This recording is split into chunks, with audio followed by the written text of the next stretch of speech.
Very good morning my dear students. Hindi विषय में पहली आपकी कविता थी तेरी है ज़मीं। इसमें हमने अभ्यास और स्वाध्याय कर लिए हैं। स्वाध्याय के बाद भाषा सज्जता में आपको व्याकरण के 3 टॉपिक दिए हुए हैं। एक पहला है वचन परिवर्तन, दूसरा है उपसर्ग और तीसरा है प्रत्यय। व्याकरण का पहला टॉपिक वचन परिवर्तन आपका हो गया है। आज हम दूसरा टॉपिक है उपसर्ग। यहाँ से शुरू करते हैं। आप सब अपनी टेक्स्ट बुक खुली रखिए और टेक्स्ट बुक में पेज नंबर 5 निकालिए। पेज नंबर 5 पर आपको यहाँ पर देखिए लिखा हुआ है उपसर्ग, उसके नीचे है पढ़िए और समझिए। बीच में एक शब्द दिया गया है गुण और उसके आसपास यानी कि उसकी चारों ओर आपको 4 शब्द दिए गए हैं, निर्गुण, सगुण, अवगुण, दुर्गुण। तो देखिए ये गुण शब्द से कितने शब्द बनाए हैं, देखिए 4 शब्द बनाए हैं, निर्गुण, सगुण, अवगुण, दुर्गुण। इसी तरह से दूसरा देखिए योग, संयोग, वियोग, उपयोग, प्रयोग। इसी तरह से तीसरा देखिए देश, विदेश, उपदेश, अनुदेश, स्वदेश। अब नीचे देखते हैं निर्देशित उदाहरणों में गुण, योग और देश शब्दों से पहले कुछ शब्दांश जोड़कर नए शब्द बनाए हैं। आइए देखें। देखिए ऊपर जो आपको 3 फ्लावर दिए गए हैं उसमें एक एक शब्द दिया गया है, तो उस शब्द के आगे कुछ शब्दांश जोड़कर एक नया ही शब्द बनता है। इसी तरह से चलो अब हम नीचे देखें कि यहाँ पर शब्दांश लिखा गया है और उसके सामने नया शब्द लिखा गया है। तो पहले देखें दूर, उसके सामने प्लस गुण, तो आंसर हुआ दुर्गुण। स लगाया, देखिए गुण के आगे स लगाया तो हो गया सगुण। योग, योग के आगे प्र लगाया है तो हो गया प्रयोग। वापस नीचे देखिए योग के आगे वी लगाया है तो वियोग। फिर हुआ देश, देश के आगे स्व लगाया है तो हो गया स्वदेश और देश के आगे उप लगाया है तो हो गया उपदेश। अब राइट साइड शब्द दिए गए हैं वो भी देखते हैं। गुण के आगे निर लगाया है तो निर्गुण, गुण के आगे अव लगाया है तो हो गया अवगुण, योग के आगे सम लगाया है तो संयोग, योग के आगे उप लगाया है तो उपयोग, देश के आगे वी है तो विदेश और देश के आगे अनु हो गया, अनु लगाया तो हो गया अनुदेश। तो इस तरह से हम नीचे देखेंगे अब दूर, निर, स, अव, प्र, सम, वी, उप, स्व तथा अनु ऐसे शब्दांश हैं जिनका प्रयोग स्वतंत्र रूप से नहीं किया जा सकता। इन्हें केवल शब्दों के प्रारंभ में ही जोड़ा जा सकता है। ये सारे ऐसे शब्द हैं कि जो शब्द जो हैं वो उनको हम अकेला नहीं बोल सकते हैं। निर या तो स ये कोई शब्द नहीं है, पर ये ऐसे शब्दांश हैं कि जो एक मीनिंगफुल शब्द के आगे लगने से और एक मीनिंगफुल वर्ड बन जाएगा। ये उपसर्ग, ये आप है ना इंग्लिश में पढ़ते हैं, इसको कहते हैं प्रीफिक्स। प्रीफिक्स में भी ऐसा ही होता है ना कि किसी भी वर्ड के आगे ऐसा कोई शब्दांश लगाया जाता है कि जिसके कारण एक न्यू वर्ड बनता है। शब्द के प्रारंभ में जुड़ने से ये उनके अर्थ में परिवर्तन ला देते हैं। एक शब्द है उसके प्रारंभ यानी कि उसके आगे अगर एक शब्दांश लगाएंगे ना तो एक नया ही शब्द बनेगा, उस शब्द में परिवर्तन आ जाएगा, एक आपको नया ही शब्द मिलेगा। तो तथा नए शब्दों का निर्माण करते हैं कि जो हमने देखा कि योग के आगे वी लगा है तो वियोग हो गया। वियोग यानी क्या, बिछड़ना, तो ये एक नया ही शब्द बन गया। देखिए योग शब्द अलग है और वियोग शब्द अलग है, तो ये दोनों ही अलग अलग शब्द बन गए ना। हमने वी लगाया तो वियोग बन गया, उप लगाया तो उपयोग बन गया। क्लियर? अब नीचे इसकी डेफिनेशन दी हुई है, देखिए, उपसर्ग वे शब्दांश हैं जो सार्थक शब्दों से पूर्व यानी कि पहले जुड़ने पर अर्थ में परिवर्तन ला देते हैं। आपको ये उपसर्ग की डेफिनेशन लिखनी है अपनी नोटबुक में। इसके बाद आगे देखें, निम्नलिखित उपसर्गों को पढ़कर समझिए। यहाँ पर आपको एग्जाम्पल दिए हुए हैं, देखिए यहाँ पर सारे उपसर्ग दिए हुए हैं, उसके बाद अर्थ दिए हैं और उसके बाद उसके उदाहरण दिए हुए हैं। देखिए उपसर्ग कौन कौन से हैं, तो हम पूरी कॉलम देखेंगे। पहले अ, अन, क, कु, नी, पर, स, अध, दु, बिन, भर, चौ। अब ये सारे उपसर्ग हैं ना, इनका अर्थ क्या होता है, तो देखिए अ यानी क्या, तो कभी नहीं, या तो निषेध। जैसे कि एग्जाम्पल में देखें, अज्ञान यानी कि उसके पास ज्ञान नहीं है ऐसा। अगम, अमर, अछूत, अछूत यानी जिसको छुआ नहीं जा सकता है ऐसा। अचूक, फिर अन यानी कि नहीं, अभाव यानी निषेध, ये भी अ जैसा ही है। अनपढ़, अनहोनी, अनजान, हम किसी को जानते नहीं है तो कहते हैं कि ये अनजान है। अनमोल, जिसका कोई मोल नहीं है वो अनमोल। फिर है क का अर्थ होता है बुरा या तो बुरी, तो कपूत, पुत यानी पुत्र, कपूत यानी बुरा पुत्र। कु, इसका भी अर्थ होता है बुरा या तो बुरी, कुपुत्र, कुसंग यानी कि अच्छा संग नहीं है ऐसा, बुरा संग। कुकर्म, कुसमय। नेक्स्ट देखें नी, इसका अर्थ होता है अभाव या तो नहीं। निकम्मा, जो काम का नहीं है वो निकम्मा। निडर, जो डरता नहीं है वो। निठल्ला, निहत्था। नेक्स्ट है पर का अर्थ होता है पराया, दूसरा, दूसरी पीढ़ी का। जैसे कि हम कहते हैं परदेश यानी कि दूसरा देश। परलोक यानी कि दूसरा लोक। परदादा, परदादा यानी दूसरे दादा नहीं, इसका अर्थ क्या होगा, दूसरी पीढ़ी का, यानी कि पहली पीढ़ी के, दूसरी पीढ़ी के जो हैं वो परदादा होंगे। परपोता, ये भी दूसरी पीढ़ी के होते हैं परपोते। अब है स यानी सहित या तो अच्छा। सपूत, सपरिवार, सपरिवार यानी कि परिवार के सहित, परिवार के साथ। सुविचार यानी कि अच्छा विचार। सकाम यानी काम के साथ। नेक्स्ट है अध यानी आधा, अध का अर्थ होगा आधा। अधपका यानी आधा पका हुआ। अधमरा यानी आधा मरा हुआ। अधजला यानी आधा जला हुआ। अधखिला यानी कि आधा खिला हुआ। नेक्स्ट है दु, इसका अर्थ होगा बुरा या तो दो गुना, दोनों अर्थ हो सकते हैं। दुखद यानी कि यहाँ पे इसका अर्थ होगा बुरा। दुखद यानी क्या, हम कहते हैं कि ये तो बहुत दुखद घटना है, यानी कि बुरी घटना है।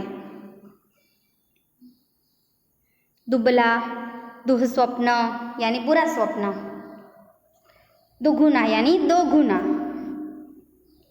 नेक्स्ट है बिन यानी बिना, और दूसरा इसका अर्थ होगा निषेध, निषेध यानी कि मनाही, जो नहीं करना है वो। बिन बात यानी बिना बात के। बिन ब्याहा यानी कि जिसकी शादी नहीं हुई है उसको कहते हैं बिन ब्याहा। फिर बिन मांगे, बिन कहे। नेक्स्ट है भर, इसका अर्थ होता है पूरा या तो ठीक, दोनों अर्थ होते हैं इसके। देखें, भर पेट, भरमार, भरपूर और भरचक। भरचक यानी कि पूरा भरा हुआ। अब देखें चौ, चौ का अर्थ होता है चार। हम कहते हैं चौराहा, चौराहा यानी चार राहें, यानी चार रास्ते जहाँ पे मिलते हैं ना, उसको कहते हैं चौराहा। फिर है चौमासा, चौकोर और चौपाई। चौपाई यानी खाट होता है ना वो जो जिसकी चार पाई होती है वो। तो यहाँ पे आप लोगों ने उपसर्ग समझे। अब यहाँ पे इसके क्वेश्चन दिए गए हैं आपको। निम्नलिखित उपसर्गों के योग से 3-3 शब्द बनाइए। देखिए हमने ये सारे ही जो हैं शब्द वो ऊपर सीख लिए, आपको आंसर इसी में से मिल जाएंगे, इसलिए मैंने इसके आंसर आपको यहाँ पर नहीं दिए हुए हैं।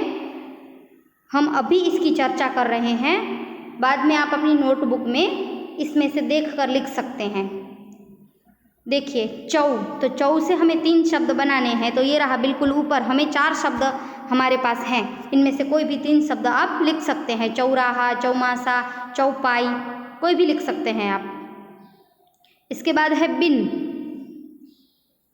तो बिन बात, बिन ब्याहा, बिन कहे, बिन मांगे, ये शब्द आप लिखेंगे। नेक्स्ट है पर, तो हम लिख सकते हैं परलोक, परदादा, परपोता। इसके बाद है 4th है अन, अनपढ़, अनजान, अनमोल, अनहोनी। और 5th देखिए अध, तो इसके आप शब्द लिखेंगे अधपका, अधमरा, अधजला, अधखिला। तो मुझे आशा है कि आपको ये उपसर्ग बहुत अच्छी तरह से समझ में आ गए होंगे। आपको अपनी नोटबुक में से देखकर पहले तो आपको यहाँ पर लास्ट में जो इसकी डेफिनेशन दी गई है वो लिखनी है। उसके बाद आपको ये जो पूरा है टेबल वो देखकर लिखना है। उपसर्ग लिखने हैं, इसके अर्थ लिखने हैं और इसके उदाहरण लिखने हैं। उसके बाद आपको यहाँ पे जो 5 दिए गए हैं ना शब्द, उनके 3-3 शब्द आपको लिखने होंगे। अब हम आगे बढ़ते हैं। व्याकरण का अब इसी पाठ का तीसरा टॉपिक है प्रत्यय। प्रत्यय का अर्थ होता है सफिक्स। सफिक्स भी आप इंग्लिश में पढ़ते हैं। तो देखिए उपसर्ग में क्या था कि कोई एक शब्द के आगे शब्दांश लगाए जाते थे, और प्रत्यय में क्या होगा, शब्द के पीछे शब्दांश लगाने से एक नया शब्द बनेगा। पेज नंबर 6 निकालिए, यहाँ पर आपको दिया है, पढ़िए और समझिए। आपको यहाँ पर दिया गया है लड़ प्लस ऊपर वाला देखें आई, तो हो जाएगा लड़ाई। देखिए लड़ एक शब्द है, आई लगा दिया तो हो गया लड़ाई। फिर लड़ प्लस, अब नीचे देखिए, लड़ प्लस आका इज इक्वल टू लड़ाका। नेक्स्ट देखें, चाचा प्लस ई इज इक्वल टू होगा चाची। और चाचा प्लस, अब नीचे देखिए, चाचा प्लस एरा चचेरा। चचेरा भाई होता है ना हमारा, चचेरा भाई, चचेरी बहन। तो चचेरा का अर्थ ये होता है कि चाचा का लड़का या तो चाचा की लड़की, चचेरा। नेक्स्ट, दया प्लस आलू इज इक्वल टू दयालु। दया प्लस वान इज इक्वल टू दयावान। तो अब देखिए, ये देखने से हमें पता चलता है कि यहाँ पर प्रत्यय कौन कौन से हैं। आई, आका, ई, एरा, आलू, वान, ये सारे जो है ना वो प्रत्यय शब्द हैं।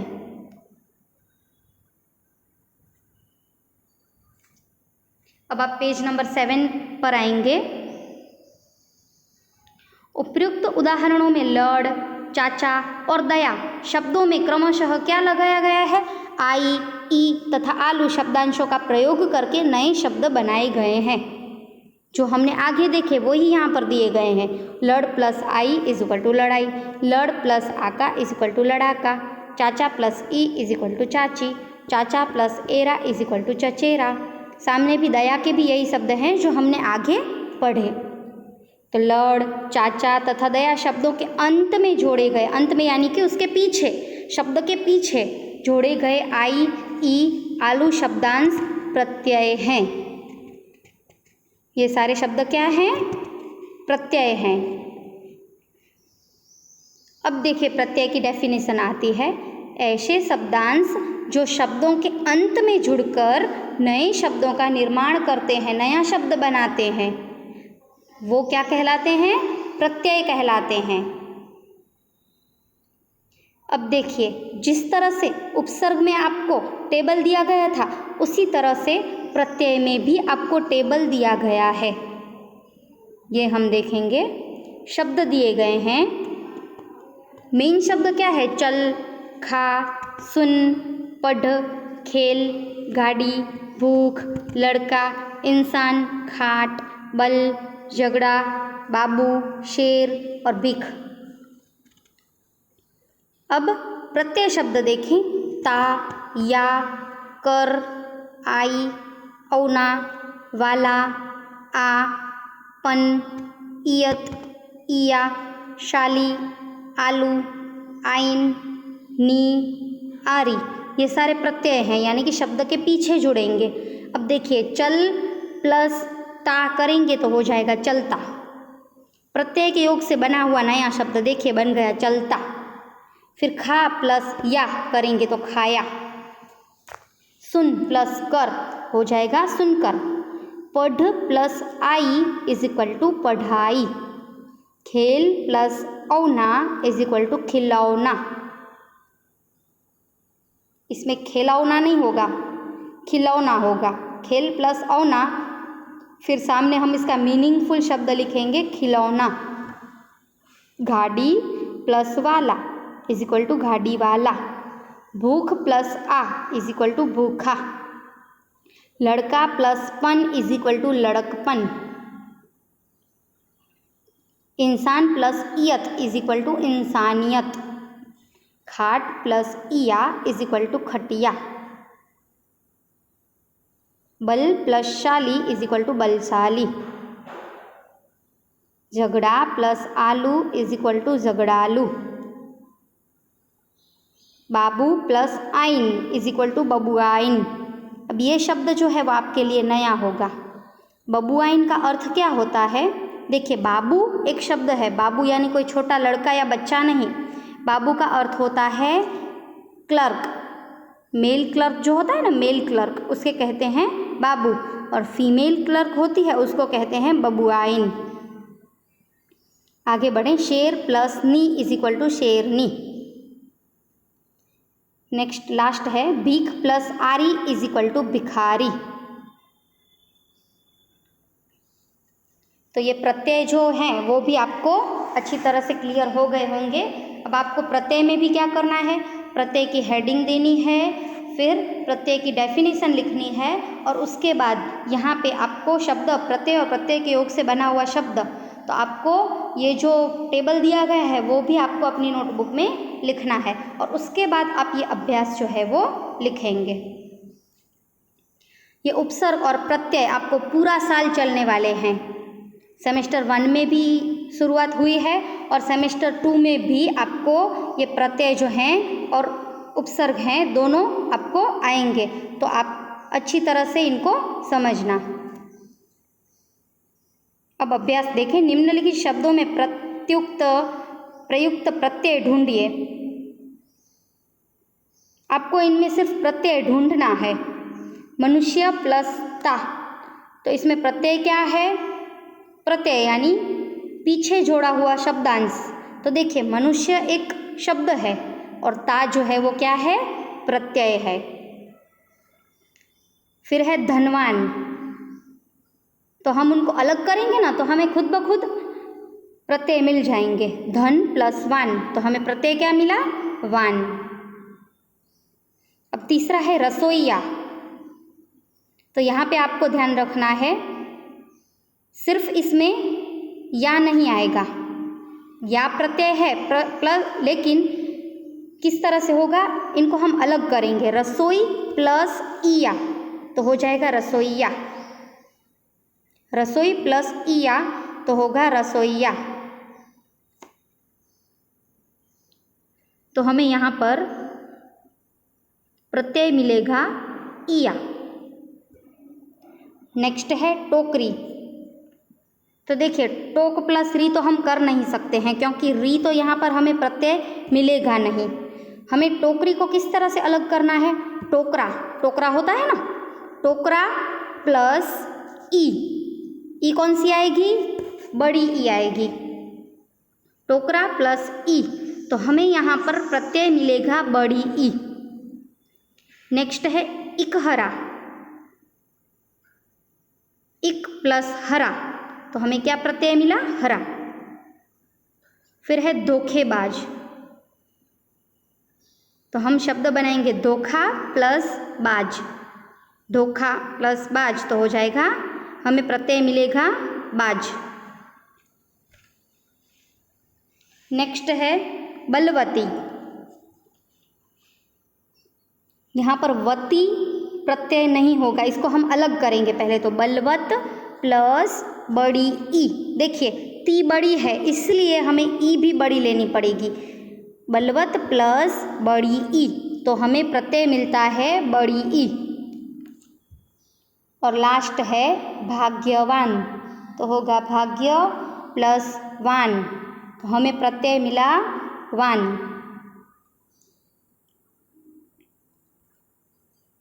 इसी के आंसर मैंने आपको यहाँ पर दिए हुए हैं, देखिए किस तरह से यहाँ पर प्रत्यय अलग हुए हैं। आपको अपनी नोटबुक में भी इसी तरह से लिखना होगा।